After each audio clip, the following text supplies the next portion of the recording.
I'm the why guy. I don't know why you do what you do. What is your motive for action? What is it that drives you in your life today, not 10 years ago, or are you running the same pattern? Because I believe that the invisible force of internal drive activated is the most important thing in the world. I'm here because I believe emotion is the force of life.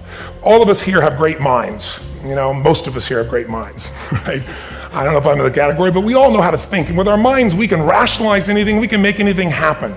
We can, I agree with what was described a few days ago about this idea that people work in their self-interest. But we all know that you don't work in your self-interest all the time. Because when emotion comes into it, the wiring changes in the way it functions. And so it's wonderful for us to think intellectually about how the life of the world is, and especially those who are very smart. We can play this game in our head, but I really want to know what's driving you. And what I'd like to maybe invite you to do by the end of this talk is explore where you are today for two reasons. One, so that you can contribute more. And two, so that hopefully we can not just understand other people more, but maybe appreciate them more and create the kinds of connections that can stop some of the challenges that we face in our society today. They're only going to get magnified by the very technology that's connecting us, because it's making us intersect. And that intersection doesn't always create the view of everybody now understands everybody and everybody appreciates everybody. So I've had an obsession basically for 30 years. And that obsession has been what makes the difference in the quality of people's lives?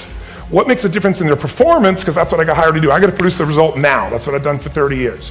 I get the phone call when the athlete is burning down on national television and they were ahead by 5 strokes and now they can't get back on the course. And I got to do something right now to get the result or nothing matters. I get the phone call when the child is going to commit suicide and I got to do something right now. And in 29 years, I'm very grateful to tell you I've never lost one in 29 years. It doesn't mean I won't someday, but I haven't done it. And the reason is an understanding of these human needs that I want to talk to you about. So when I get those calls about performance, that's one thing, like how do you make a change? But also, I'm looking to see what is it that's shaping that person's ability to contribute, to do something beyond themselves. So maybe the real question is, I look at life and say there's 2 master lessons. One is there's the science of achievement, which almost everyone in this room has mastered to an amazing extent. That's how do you take the invisible and make it visible, right? How do you take what you dream about and make it happen? Whether it be your business, your contribution to society, money, whatever it is for you, your body, your family. But the other lesson of life that is rarely mastered is the art of fulfillment.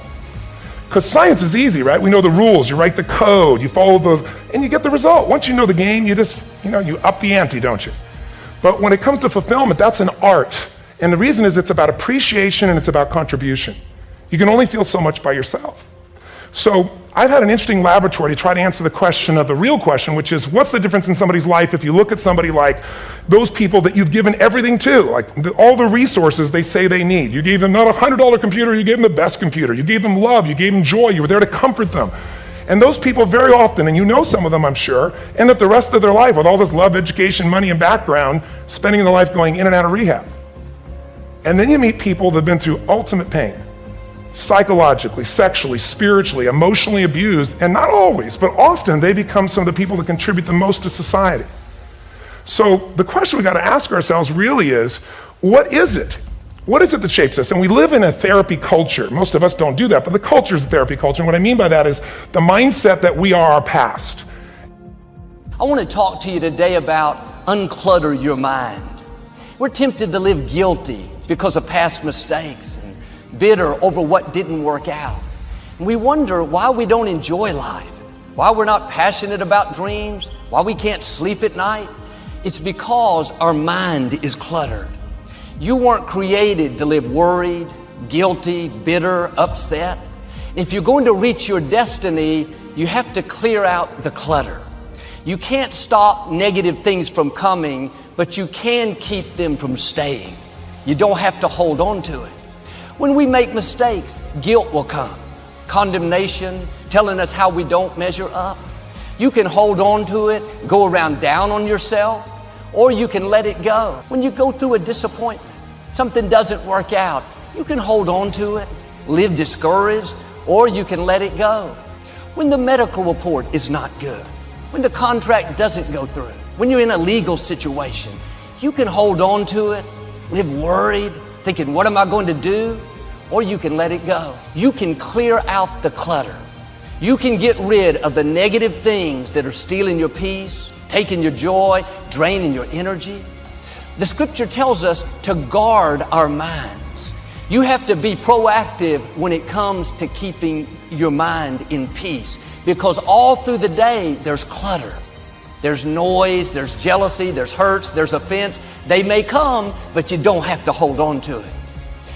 Reinterpreting our past, understanding and knowing that we can move from where we are, that we can begin to design the kind of life that empowers us, that gives us happiness, that enable us to be on top of who we are, knowing that as we begin to explore new horizons and new vistas in life, that as we begin to focus on developing ourselves, as we begin to elevate ourselves and not to follow the crowd, activating the thinker in us and disciplining and putting on hold the emotional part of ourselves.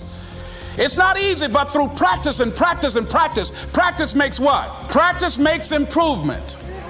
You can always better your best. You can always go beyond anything that you have ever done. You'll never hit a state of perfection. You're always bigger than what you do.